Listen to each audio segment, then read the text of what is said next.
Hi, everybody, and welcome back to the Shoemaker Report with Hosea Allen. We've just come through the festival of Shavuot, Chag Shavuot, the time of Matan Torah, the time when the Jewish people received the Holy Torah from HaKadosh Baruch Hu at Har Sinai. One of the very peculiar things about that day was the fact that if you read the account carefully, you find out that over and over again we read about the sound of the shofar, call shofar, and it kept blowing, and it kept blowing more and more and more, louder and louder and louder throughout the entire experience. Have you ever wondered why? Why did Matan Torah need to be accompanied by such tremendous sound of the shofar?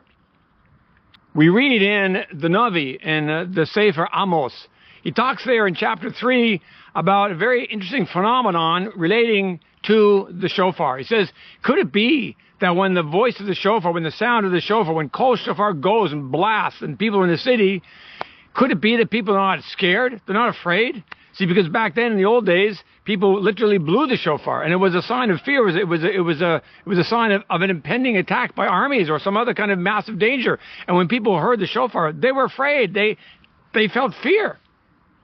Today we blow the shofar and we know it's supposed to, instigate fear, but we don't really feel fear. Something similar might be like the sirens that go off here when the Houthi-Tutsis send their missiles from Yemen. Some people get scared. Some people feel fear, and they kind of panic, and they go run to rooms and lock themselves in, and they like quake and shake. It's similar to that in a certain sense, but really, if you understand the idea, there's no reason to be afraid. Then we have also Rosh Hashanah, day of the sounding of the shofar. 100 times the shofar sounds on Rosh Hashanah. What's the day all about? Din, about gezerot, about judgment, about the verdict, about you're being judged. Justice is coming. It's time to pay up. It's time to face reality for all of the crimes that we committed against the Ribono Shel Olam. So yeah, shofar is all about din. It's about judgment. It should be something who dances and leaps and dances and sings a song when they go to court. Just the very experience of going into a court for judgment is kind of fearful for most people. I understand that, obviously. So why did Matan Torah need to be accompanied by this kind of fear, this kind of shofar blowing? Was it really true that the Torah was given in an atmosphere of fear and trembling? Doesn't seem to make any sense. In fact, if you read what Rabbi Natan of Nemirov writes in his massive commentary on the Shulchan Aruch, he was the quintessential Talmud of Rabbi Nachman of Breslov. He writes there that, in fact, just the opposite, that the Jewish people were in such a state of simchah, in such a state of happiness, and that's how they were able to receive the Torah, that they literally entered into the happiness, into the simcha of the creator of the universe. They were sharing in that very infinite kind of simcha. I don't think we really even have any clue what that was. But they were not in a state of fear. They were in a state of tremendous simcha. So we have a kasha, we have a contradiction, we have a stira. How can it be that on one hand, that the shofar is blowing, which is supposed to instigate and cause people to be afraid, and then on the other hand, the Torah was received when the Jewish people were in such an ecstatic, exalted state of happiness? How can this make any sense? And on top of that, every single day during Shemona Esrei, 3 times a day, what do we read? We read in one of the brachas, Tekah b'shofar gadol l'cheirotenu, which is we telling Hashem, blow the shofar so we can be free. We want Hashem to blow the shofar. The shofar again is an emblem, is symptomatic of fear, of gevurah, of judgment, and so we want the shofar to sound so we can be free. It's very, very difficult to comprehend this. So let's see if we can shed a little bit of light on what's really happening here.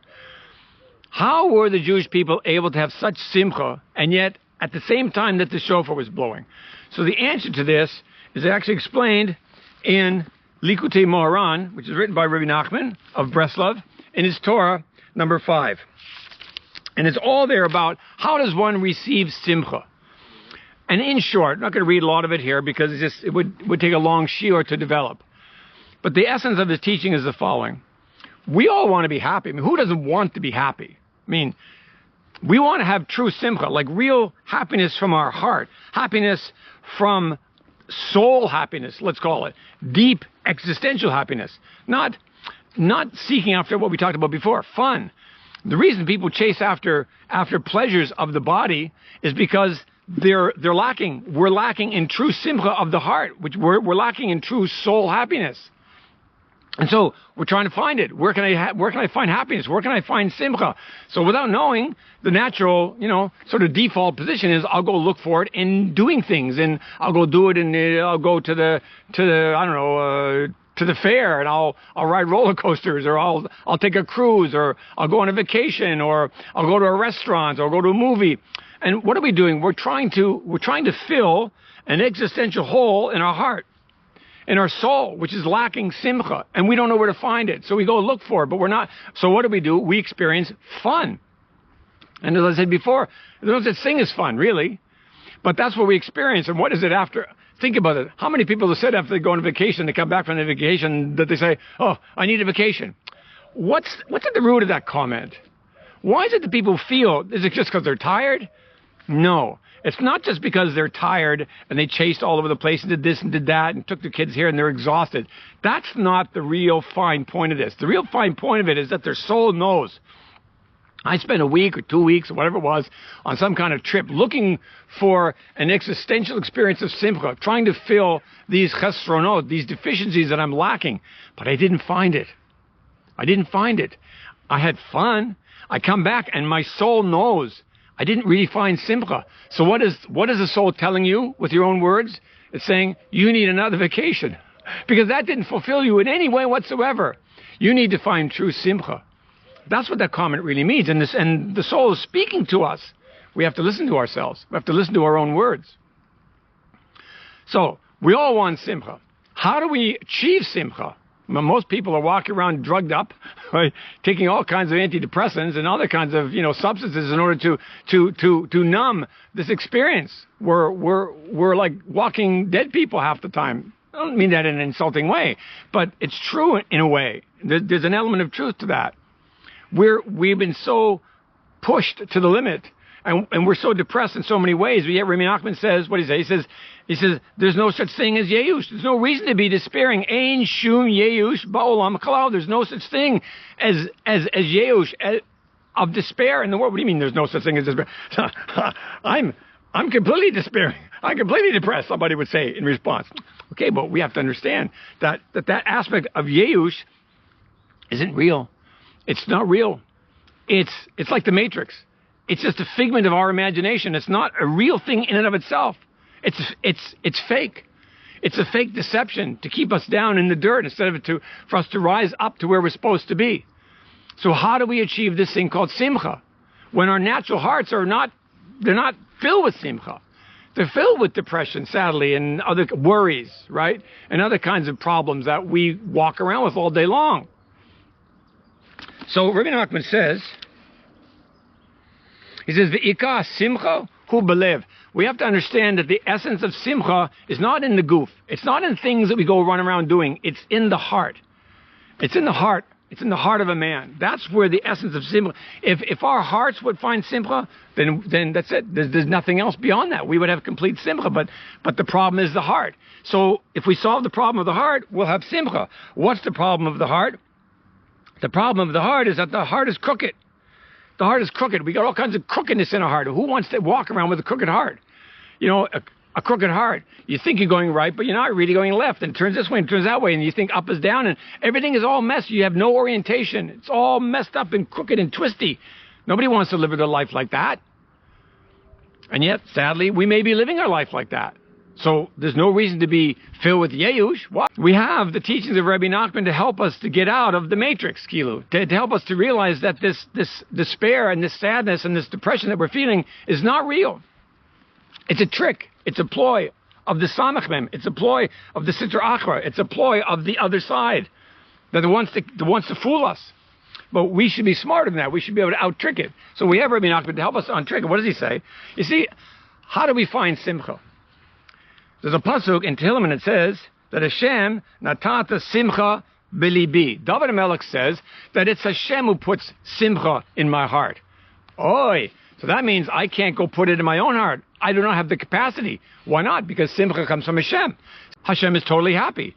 So therefore that's the source of simcha, is Hashem. So therefore how can I go run around trying to find happiness in this and in that and then that? That's not happiness at all. Fake happiness. Fun. So only Hashem is the one who can actually put simcha into the heart. Great. Now that I know that, there's another problem. What's the problem? Like if we say, the heart is crooked. But how can we get, what kind of a heart do we need in order for Hashem to be able to slip simcha right into it? Well, the heart has to be straight. Because we have a pasuk, again, in Tehillim it says, Ul yishrei lev simcha. To the straight of heart. People have a straight heart. Those people will have simcha. In other words, if we have a crooked heart filled with all kinds of contortions and twisty this and twisty that, basically averot, sins that bother us and give us all these anxieties and worries. If we would have a straight heart, then what happens? Then simcha can just fit right in. But it doesn't come from us. It comes from Hashem. It comes from a gift from Hashem. But if our heart is all twisty and crooked, then Hashem's trying to get simcha, but the vessel, the heart, is all twisty and crooked, nothing can fit in. That's as simple as that. That's a beautiful picture. Just picture that in your mind. If my heart is all twisty, it's all contorted, it's all crooked, then simcha, which is straight, it can't fit in. The only way for simcha, which is from Hashem, Hashem is straight, He's upright, He is yashar.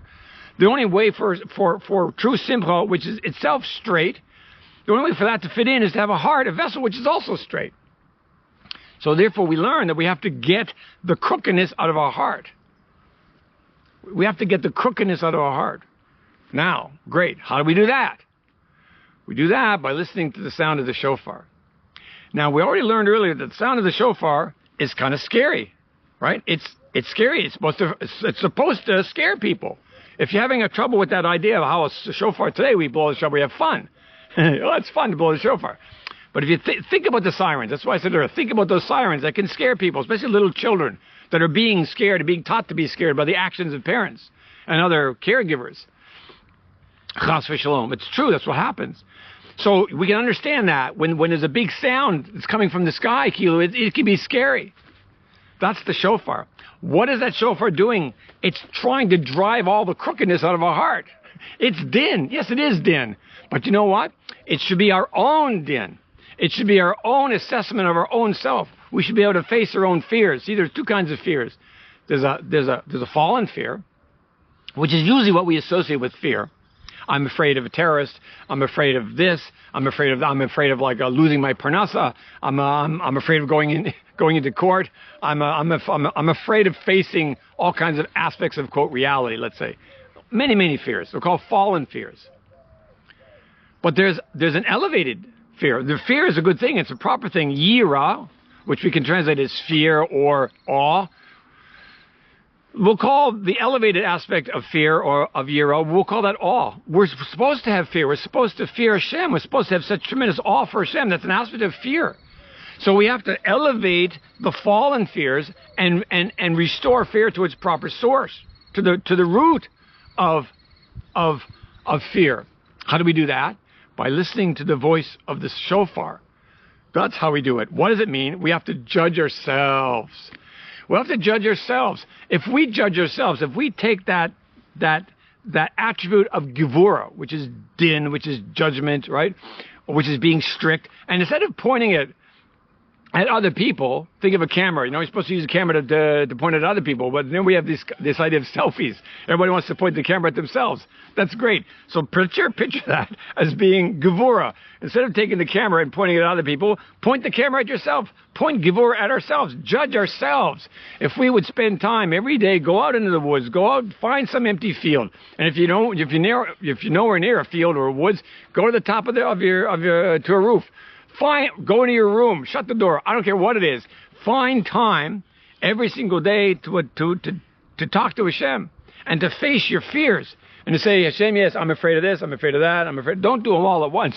You may not get off the floor, but pick one and just admit it to Hashem. Say, I'm afraid of something. I don't want to be afraid of that. I had a barking dog. I don't want the fear of a barking. Maybe you were traumatized as a child about dogs, and every time a dog barks, you get scared. It's an emotional reaction. You want that. You want to have das instead. You want to have yishuv das. You want to be calm. You don't want other things to control you. You want your own mochim, the spirit of Hashem, to control and to guide you. So you say to Hashem, Hashem, help me not to be afraid. When we do that, we're restoring yira, fear, to its proper place. because we're judging ourselves. And if we were to judge ourselves, then Shemayim doesn't have to judge. It's like, oh, look at, Buddy Boy down there. He's judging himself already. He already went into court. He went into his own court, and he's telling the judge right away he's guilty. So all the heavenly courts say, well, we don't need to hold court against this person. He's already doing it himself. So when we judge ourselves, what happens? Then the heavenly courts, which can be quite strict, you don't want to enter into a heavenly court. Those courts adjourn, and they say, well, look, he's taking care of it himself. That's the way it is. And then, since we take care of it ourselves, then there's nothing more to fear, because the heavenly courts, they don't have to send stuff down as gezerot, as din, as decrees against us. And those things are the things that we are afraid of. With the fact that we're afraid of things on this planet, whatever they happen to be, assess your own life and find out what you're afraid of. What are you really afraid of? You're not really afraid of the dog. You're not really afraid of the barking. You're not really afraid of the siren. You're not really afraid of the terrorist. You're not really afraid of losing a parnasa. You're not really afraid of any of these things. What are you really afraid of? You're afraid. You fear that din that came down. You are afraid of the fact that there was a gezerah, there was a written decree that came down from Shemayim because you were in court, and they wrote out a verdict and a sentence, and I don't want that. That's what you're really afraid of. So if we did it ourselves, we would have to be afraid of anything. And all of our fears would disappear, and instead we would fear Hashem only. That's the voice of the shofar. That's the sound of the shofar. That's kol shofar. Kol shofar is that sound. And it's supposed to come from our own lips, our own words in prayer to Hashem. When we do that, when we blow the shofar, when we tell Hashem, I want to judge myself because I have to be honest with you. What happens? Now we should be able to see how all the pieces fit together. What happens? That kol shofar that we're blowing, that's why it was blowing from heaven, because Shemayim was saying, blow the shofar in your own life. Yes, they were being scared. What were they being scared about? Their own averot. And every time this shofar blew, they died and they were resurrected again. That's how serious that din was. But at the end of the day, what happened? At the end of the day, they had become vessels with no more fallen fears. And their heart had become straight. That's what the voice of the shofar does. That's what the kol shofar does. It straightens out the heart. It gets rid of all the crookedness out of the heart. And all of a sudden you end up with a straight heart. And what happens when you have a straight heart? What does the pasuk say? It says, U yishrei leiv simcha. Once you have a straight heart, now you can have simcha. Why? Because the other pasuk says, Natata simcha belibi. That Hashem is the one who puts simcha in. So all we have to do is judge ourselves. That's kol shofar. It's gevurah pointed toward us. We would do that. We drive out all of the fears, all the fallen fears, all the messed up heart that we have, all the anxieties, all the worries, all that stuff, all the lack of faith, all the lack of bitachon, all of it. We just go away like you just went into a mikvah, and you just washed away all that stuff, and you come up and all of a sudden you just feel clean, you feel pure, you feel holy, because whoa, what happened to that fear? It's gone. How come I'm not afraid of it anymore? What happened? Because you judged yourself. You judged yourself, and your heart got straight. And when your heart got straight, Hashem gave you as a gift simcha. You now have this vessel that can receive the straightness of simcha itself, the simcha from HaKadosh Baruch Hu. And that's why the Jewish people stood at Har Sinai and they received the Torah b'simcha.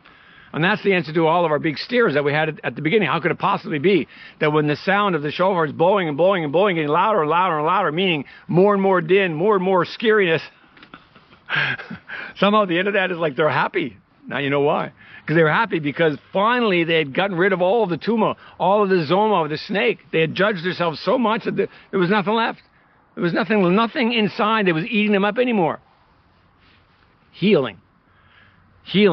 We're talking here about the voice of the shofar, even though it's difficult, even though you have to face it. Nobody wants to face the judgment, face the din. But if you face it yourself, if you do it yourself, if you instigate it yourself, if you take responsibility yourself instead of waiting for somebody else to do it, it's way easier to face. Trust me. Way easier to face. And you go at your own pace, what you can handle. Oftentimes, if din is coming from another direction, it's going to be more that you can handle. It's difficult, very, very difficult. But the Jewish people went through that and they assessed themselves and they accepted it upon themselves to root out all that fallen fear. And so at the end of the day, all the crookedness of the heart was gone. They stood at Har Sinai, now as vessels of complete emptiness, of bittul to Hashem, cleansed of the zoama, cleansed of this filth and pollution of the snake.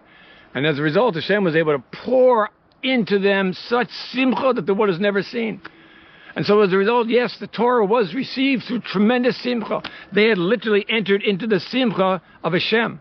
They had entered into infinite simchah, not a fake simchah that people chase after, which I call fun.